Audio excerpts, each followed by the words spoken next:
अस्सलाम वालेकुम गाइस। तो पिछले कुछ लेक्चर से जो है हम इनहेरिटेंस के टॉपिक को डिस्कस कर रहे हैं। तो आज हम इनहेरिटेंस की एक टाइप पढ़ने जा रहे हैं, मल्टी लेवल इनहेरिटेंस। अब बेसिकली मल्टी लेवल इनहेरिटेंस में क्या होता है कि हम एक क्लास बेस होती है हमारे पास, उससे एक और क्लास डिराइव करते हैं और फिर जो डिराइव्ड क्लास होती है उसको एज ए बेस क्लास हम यूज़ करते हैं और उससे फिर हम एक क्लास डिराइव करते हैं। तो ये सारा काम किस तरह होता है, आइए अंडरस्टैंड करते हैं। Multi-level inheritance. In this type of inheritance, a derived class is created from another derived class. अब इसका क्या मतलब है हमारे पास कि एक हमारे पास डिराइव क्लास होती है, ठीक है।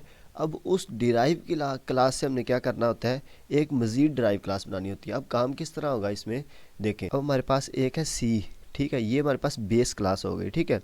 अब मैं कहता हूँ कि मैं करता हूँ बी एक क्लास सी से इनहेरिट करता हूँ, तो मैं कह देता हूँ कि सी से एक बी क्लास इनहेरिट हुई है, ठीक है। अब हमारे पास बेस क्लास क्या है, हमारे पास सी है और डिराइव क्लास क्या है बी। लेकिन यहाँ पे मैं क्या करता हूँ, मैं ना बी क्लास से एक और क्लास को इनहेरिट करता हूँ ए को, ठीक है। और मैं इसको क्या नाम दे देता हूँ कि ये जो है इनहेरिट किससे हुई है, बी से, और इसकी पेरेंट क्लास क्या है हमारे पास बी, और बी की पेरेंट क्लास क्या है सी। तो मल्टी लेवल इनहेरिटेंस जो है ये इस तरह से वर्क करती है। आइए हम सी प्लस प्लस का कोड करते हैं और कोड करके इस कॉन्सेप्ट को अंडरस्टैंड करते हैं। तो गाइज मैंने वी एस कोड को ओपन कर लिया। सबसे पहले मैं यहाँ पे कोड लिख लेता हूँ। अब मैं क्या करता हूँ, मैं ना यहाँ पे एक क्लास डिक्लेयर करता हूँ, ठीक है, और मैं उसको नाम दे देता हूँ क्लास ए का, और यहाँ पे सेमी कॉलन लगा लेते हैं। और यहाँ पे ना मैं इसका पब्लिक, फ़िलहाल ना मैं सारा कुछ पब्लिक लिख देता हूँ। और उसके बाद जो है ना, जब हम इसके कॉन्सेप्ट को अंडरस्टैंड करेंगे ना, तो फिर मैं इसको प्रोटेक्टेड और प्राइवेट करके भी आपको बता दूंगा, ठीक है। और मैं यहाँ पे ना लिख देता हूँ दिस इज़ क्लास ए, ठीक है, और यहाँ पे एक एंड लगा देते हैं, ठीक है। यहाँ तक हमारा ए क्लास का काम ख़त्म हो गया। अब मैं क्या करता हूँ, मैं ना एक क्लास बी बनाता हूँ, जो मैं किस से इनहेरिट करता हूँ, पब्लिकली इनहेरिट करता हूँ, किससे, ए से।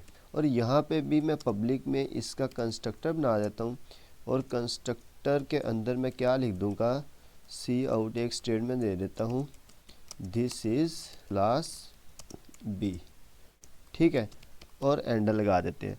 अब सेम काम मैं यहाँ पे करता हूँ, मैं करता हूँ एक क्लास बनाता हूँ सी, ठीक है। अब मैं सी को किस से इनहेरिट कर रहा हूँ, ठीक है, ये आपने बात जहन में रखनी है कि मैं किस से इनहेरिट कर रहा हूँ, सी को बी से इनहेरिट कर रहा हूँ, ठीक है। और यहाँ पे मैं क्या लिख देता हूँ, सी का कंस्ट्रक्टर बनाता हूँ, ठीक है। और यहाँ पे मैं एक कंस्ट्रक्टर के अंदर एक स्टेटमेंट दे देता हूँ, ठीक है, दिस इज़ क्लास सी। अब यहाँ तक जो है ना हमने काम अपना सारा सही कर लिया, ठीक है। अब यहाँ तक मैंने किया क्या है, बेसिकली मैंने एक क्लास बनाई है ए, उसके बाद मैंने क्लास बनाई है एक बी, और उसके बाद मैंने एक क्लास बनाई सी।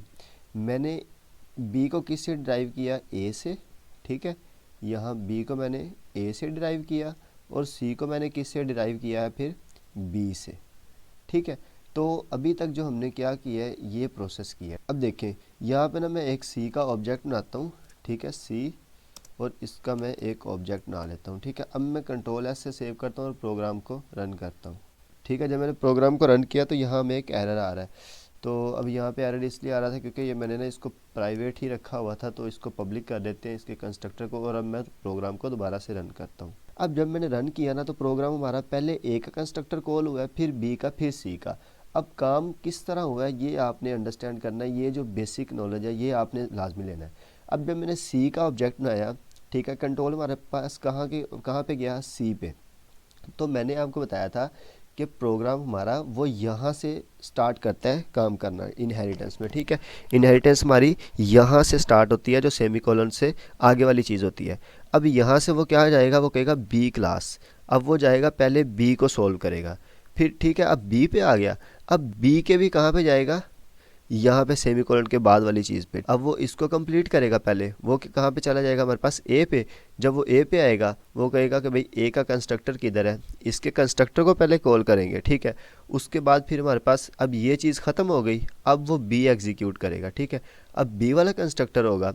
अब फिर जब यहाँ पे आएगा तो बी अब ख़त्म हो गया, अब फिर सी की बारी आ जाएगी और सी का कंस्ट्रक्टर जो है वो कॉल हो जाएगा। अब ना मैं आपको यहाँ पे ना एक और एग्जांपल देकर समझाता हूँ। मैं ना यहाँ पे एक वेरिएबल डिक्लेयर करता हूँ, प्रोटेक्टेड प्रोटेक्टेड कर लेते हैं इसको, और यहाँ पे मैं इसको एज दे देता हूँ, ठीक है, एज, और मैं इसको 20 लिख देता हूँ। मैं एज एक वेरिएबल मैंने लिया और मैं इसको 20 लिख दिया, ठीक है।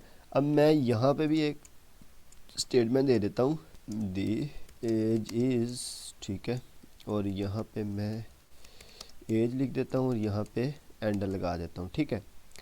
अब यहाँ पे एक सेमी कॉलन, ताकि हमारा कोड जो है वो ब्यूटीफुल हो जाए। तो अब मैं क्या करता हूँ, इसको कॉपी करता हूँ और यहाँ पे भी मैं पेस्ट कर देता हूँ। अब यहाँ पे देखें, हमें एक एरर देखने को मिलना चाहिए था लेकिन मिला नहीं है। अब क्यों नहीं मिला वो मैं आपको बताता हूँ। हमें यहाँ पे ना एक एरर मिलना चाहिए था कि जो है ना हमारे पास एज इनएक्सेसिबल है सी में। क्यों? क्योंकि जब हमने काम किस तरह किया है, मैं आपको थोड़ा सा ना इसको माइनर करता हूँ ताकि पूरा कोड आपको नज़र आए और फिर मैं आपको समझाता हूँ। अब देखें यहाँ पे काम किस तरह हुआ है। मैंने पहले क्या बनाया, क्लास ए, फिर मैंने क्लास बी और फिर मैंने क्लास सी बनाई, ठीक है। अब मैंने बी को किससे इनहेरिट किया, ए से, और सी को किससे इनहेरिट किया, बी से। अब देखें ए जो डिक्लेयर है ये किस क्लास में डिक्लेयर है, ए वाली में। और यहाँ पे हम क्या कर रहे हैं, हम सी क्लास बनाई है और किससे ले रहे हैं, इसको बी क्लास से ले रहे हैं।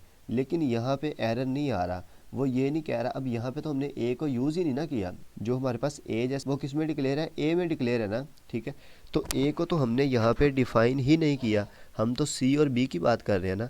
तो यहाँ पे हमें एरर क्यों नहीं आया, यहाँ पे एरर इसलिए नहीं आया क्योंकि जब हमने बी क्लास को इनहेरिट किया है ए से, ठीक है, तो ए के जितने भी मेंबर्स थे उसकी एक्सेस किसके पास आ गई है, हमारे पास बी के पास आ गई है। जब हमारे पास इनकी एक्सेस बी के पास आ गई तो अब जो है हमारे पास बी जो है वो ए के हर मेंबर की एक्सेस दे सकता है, किसी भी फंक्शन को, किसी भी दूसरी क्लास को, ठीक है। तो इसलिए जो है जब हमने बी क्लास बनाई तो बी के अंदर ए के जितने भी जो हमारे पास वेरिएबल और फंक्शन है ना, उनकी प्रॉपर्टीज़ यहाँ पे भी आ गई हैं, ठीक है। अब अगर एज हमारे पास बी में एक्सेसिबल है, अब हम बी से एक क्लास बना रहे हैं सी, तो इसका मतलब है ये सी में भी एक्सेसिबल है, ठीक है। तो ये जो है आपको कन्फ्यूजन हो सकती थी। तो अब मैं क्या करता हूँ, मैं ना एक दफ़ा फिर प्रोग्राम को रन करता हूँ और यहाँ पे देखिए हमें कोई भी एरर देखने को नहीं मिल रहा। हमारे पास प्रिंट हो गया कि the as this is class A, फिर बी, फिर सी, ठीक है। कि यहाँ पे पहले क्लास ए बनी है, फिर बी बनी है और फिर सी बनी है। तो मतलब ये छोटा सा ना जो है था वो इनहेरिटेंस का कॉन्सेप्ट था, मल्टी लेवल इनहेरिटेंस। तो अब इसको ना मज़ीद मैं थोड़ा सा आपको एक्सप्लोर करके बताता हूँ। यहाँ तक आपको अगर समझ आ गया ना तो आप कमेंट में लिख दें कि यस अंडरस्टैंड, ठीक है, या एक्नॉलेज लिखते हैं, ठीक है।